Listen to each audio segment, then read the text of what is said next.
सबके हृदय में विद्यमान परम सात्विक तत्व धर्म हूँ, जो धारण करने योग्य है। मुझ में प्रेम, शांति, क्षमा, करुणा जैसे दिव्य मानवीय गुण समाहित हैं। मैं मानवता, मनुष्य की स्वाभाविक प्रवृत्ति हूँ। मुझ में दयालुता, परोपकार और निस्वार्थता जैसे उत्कृष्ट गुण विद्यमान हैं। मैं सभी के द्वारा समझी जाने वाली सार्वभौमिक भाषा हूँ। आज चहुं ओर भौतिकवाद, दिखावा, छल प्रपंच, शोषण, स्वार्थ आदि कुप्रवृत्तियां दिखाई देती हैं।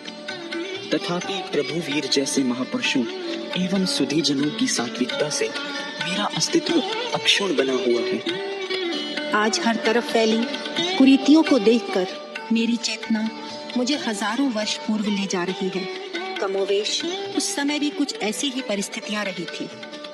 उस स्वर्णिम काल को भला कोई कैसे भूल सकता है, जब प्रकृति में मनोरम परिवर्तन दृष्टिगोचर होने लगे, जो यह संकेत दे रहे थे कि सृष्टि के कल्याणार्थ किसी दिव्य बालक का धरती पर जन्म होने वाला है।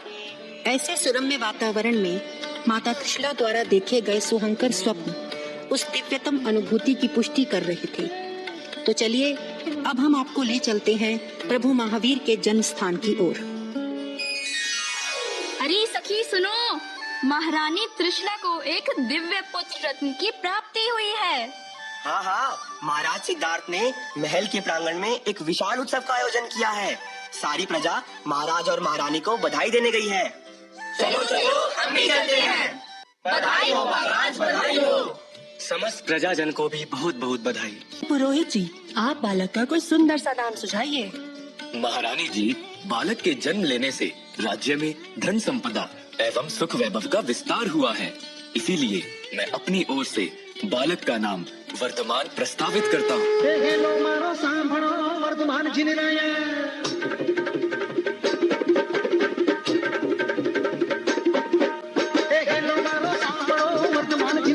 राजा सिद्धार्थ माता त्रिशला जाया मारो हेलो जी।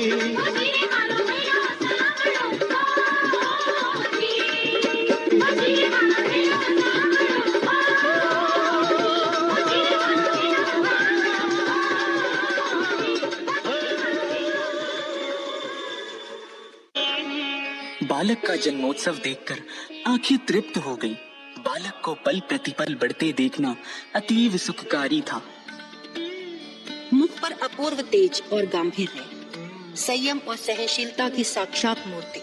बाल्यावस्था से मन में वीतराग भाव की उत्पत्ति, गृह त्याग कर शमन दीक्षा की तीव्र उत्कंठा। वे संसार में रहते हुए भी सांसारिकता से परे थे। ज्यों-ज्यों समय बीतता गया, अभिनिष्क्रमण का संकल्प तीव्र से तीव्रतर होता चला गया। मार्गशीर्ष कृष्ण दशमी का चौथा पहर, वर्धमान वीतराग धारण करने हेतु राजमहल से निकल पड़े। सांसारिक मोहमाया के समस्त आवरण एक एक करके त्याग दिए।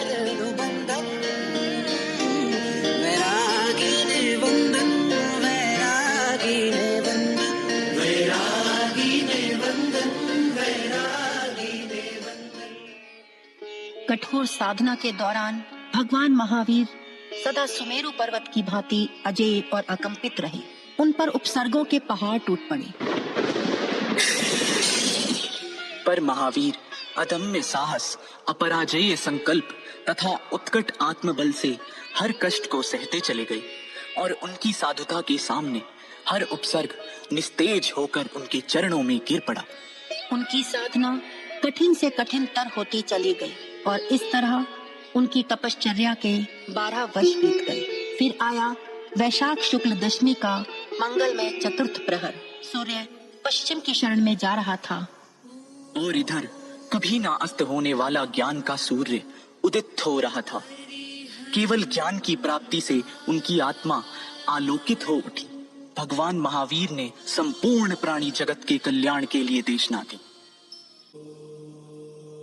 परस्परोपगृहो जीवानाम, सभी जीव एक दूसरे पर आश्रित हैं। क्षमा वीरस्य भूषणम, क्षमा वीरों का आभूषण है।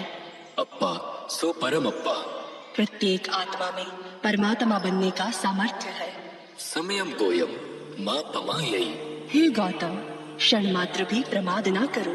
सम्यक दर्शन ज्ञान चारित्राणि मोक्ष मार्ग। सम्यक दर्शन, ज्ञान और चारित्र, इन त्रिरत्नों के पालन से ही मोक्ष की प्राप्ति संभव है। सत्य अहिंसा आचौर्य ब्रह्मचर्य अपरिग्रह, इनमें अहिंसा उच्चतम जीवन मूल्य है। पर बल देते हुए न केवल शुभ अशुभ कर्मों को विस्तार से बताया, अपितु 5 महाव्रतों का समुचित पालन करने की देशना के साथ साथ जियो और जीने दो का भी करुणामय अमर संदेश दिया। अंततः कार्तिक मास की वह अमावस्या आई जब आकाश में सर्वत्र अंधकार छाया था, लेकिन पावापुरी में भगवान की ज्ञान ज्योति जल रही थी। भगवान कर्म बंधनों से मुक्त होकर निर्वाण को प्राप्त हुए।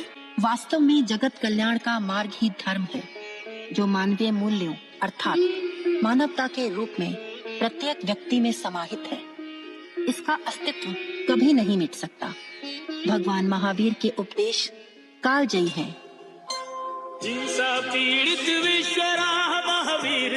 जिनकी प्रासंगिकता अतीत में भी थी, वर्तमान में भी है और भविष्य में भी सदा बनी रही। वर्तमान को वर्धमान की आवश्यकता है। पापों के दलदल में फंसकर धर्म सिसकता है। वर्तमान को वर्धमान की आवश्यकता है। वर्तमान को वर्धमान की आवश्यकता है। जय वर्तमान। भगवान महावीर स्वामी की जय। भगवान महावीर स्वामी की जय।